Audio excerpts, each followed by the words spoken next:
मैं यहाँ का प्रतिनिधि होकर के विधायक होने के साथ में लोगों के साथ वहां पर खड़ा हूंगा, जाऊंगा। धरने पर बैठने की बात होगी, धरने पर भी बैठूंगा। जनता की समस्या का समाधान जब तक नहीं हुआ तब तक हमारी लड़ाई जारी रहेगी। आज अपने सराज विधानसभा क्षेत्र के अंतर्गत में यहाँ पांडवशिला जो जंजैली के पास हमारा एक बहुत प्रसिद्ध स्थान है, उसके पास हूँ। और वहां से एक ये सड़क शुरू होती है और ये सड़क जो है रुशाड़ा गाड़ के नाम से जानी जाती है। मेरे आगे जो है यहाँ पर ऊपर गांव है, जहां लगभग यहाँ से घंटा 1.5 घंटा पैदल चलने के लिए लगता है। गांव वालों की मांग पर बहुत पहले हमने ये सड़क बना करके तैयार की थी, लेकिन अब की बार बारिश के मौसम में पूरी ये सड़क तो बह गई, लेकिन ये छोटा सा नाला इस तरह से विराट रूप धारण करके बहुत बड़ा नुकसान करके गया है। 3 लोगों की जिंदगी यहाँ पर इस जगह गई है और 3 में से 1 का शव मिल पाया, 2 की अभी तक भी तलाश बाकी है। यहाँ मैं विशेष तौर से इस बात को लेकर के आज यहाँ पर पहुंचा हूं, क्योंकि यहाँ आना नहीं हो पाया था मेरा, कि गांव के लोगों ने, पंचायत के लोगों से, मेरे साथ पंचायत के प्रधान जी भी बैठे हैं, सब लोगों की मांग थी कि सड़क चले गई, घर बहुत सारे बह करके चले गए, बहुत सारे पशु यहाँ पर, एक ही घर से यहाँ पर 6 गाय चले गई और भी बहुत बड़ा नुकसान हुआ, बाग बगीचे का भी नुकसान हुआ।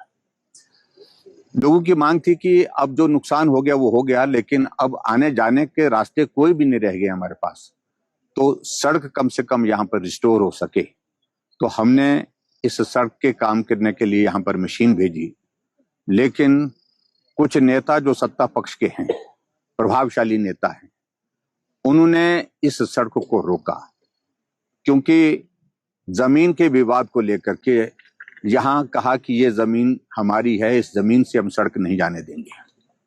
और मुझे हैरानी इस बात को लेकर के है कि ये सड़क पहले बन चुकी थी, जिस पर गाड़ियां चलती थी, लोग अपना आने जाने का माध्यम जो है उस सड़क के माध्यम से ही था, लेकिन कहा कि इसका फॉरेस्ट की क्लियरेंस नहीं थी और ये सड़क जो है वॉल्यूशन में रिकॉर्डेड है। सरकार का दबाव फॉरेस्ट डिपार्टमेंट के अधिकारियों के ऊपर इस कदर डाला गया और एक भी घास का तिनका यहाँ बचा नहीं है, फॉरेस्ट की कोई चीज यहाँ पर बची नहीं है, लेकिन उसके बावजूद भी इस सड़क को रिस्टोर करने का काम जो चल रहा था उसको रोक दिया गया। और यहां तक कि जब गांव वालों ने मांग की प्रशासन से, एसडीएम से मिलकर के, एक्शन से, एससीपीडब्ल्यू से, तो पंचायत के प्रधान के ऊपर एफआईआर दर्ज कर दी गई। अभी इस संदर्भ में मैं कम से कम 10 बार से ज्यादा प्रशासन के अधिकारियों से बातचीत कर चुका हूं, चाहे वो एसडीएम है, चाहे वो डिप्टी कमिश्नर है, एक्शन पीडब्ल्यू है, एससीपीडब्ल्यू है, और पीडब्ल्यू मंत्री तक भी बात की मैंने। और मैंने इस बात को ले, फॉरेस्ट डिपार्टमेंट के डीएफओ हैं, सब लोगों से बात करने के बाद आज तक ये समझ में नहीं आ रहा है कि सड़क को रोका क्यों जा रहा है। मामला हाई कोर्ट में गया, हाई कोर्ट में सुनवाई हुई और हाई कोर्ट ने सुनवाई के पश्चात आदेश दिया है कि इस सड़क को रिस्टोर करने के लिए हम और कुछ नहीं कहना चाहते हैं, लेकिन कम से कम एम्बुलेंस रोड के लायक इसको यहां पर बनाने की इजाजत दी जाए, इसको तुरंत एम्बुलेंस रोड को बना करके तैयार किया जाए। एम्बुलेंस रोड के बनाने के आदेश हाईकोर्ट के आने के बावजूद भी यहाँ मेरे पीछे जो मशीन यहाँ पर खड़ी है, उस मशीन को फॉरेस्ट डिपार्टमेंट की ओर से कंप्लेंट करके उसको बंद कर दिया गया, उसको जब्त कर दिया गया है। एफआईआर दर्ज करने के साथ साथ में काम अब रोक दिया गया है। ये विचित्र परिस्थिति है।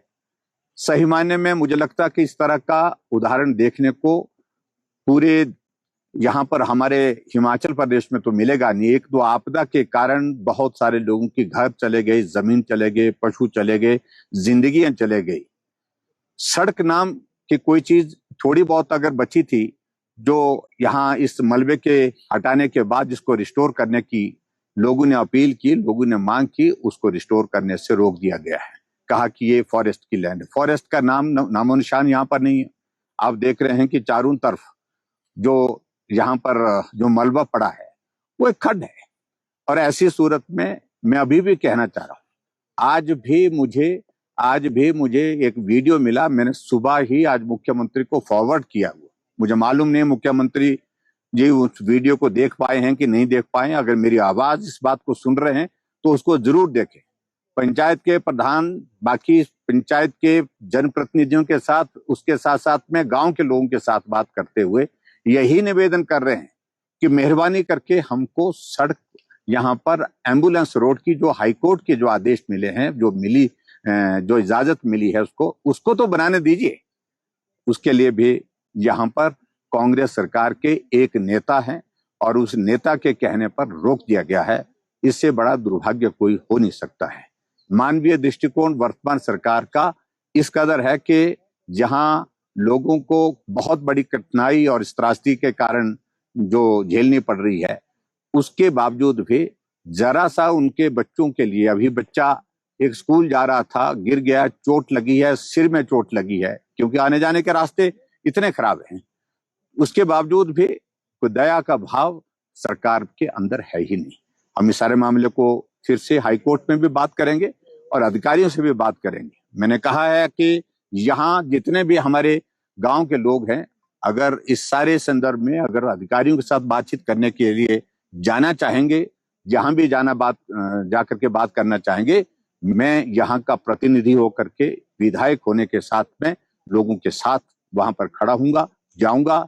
धरने पर बैठने की बात होगी, धरने पर भी बैठूंगा, लेकिन जनता की समस्या का समाधान जब तक नहीं हुआ तब तक हमारी लड़ाई जारी रहेगी।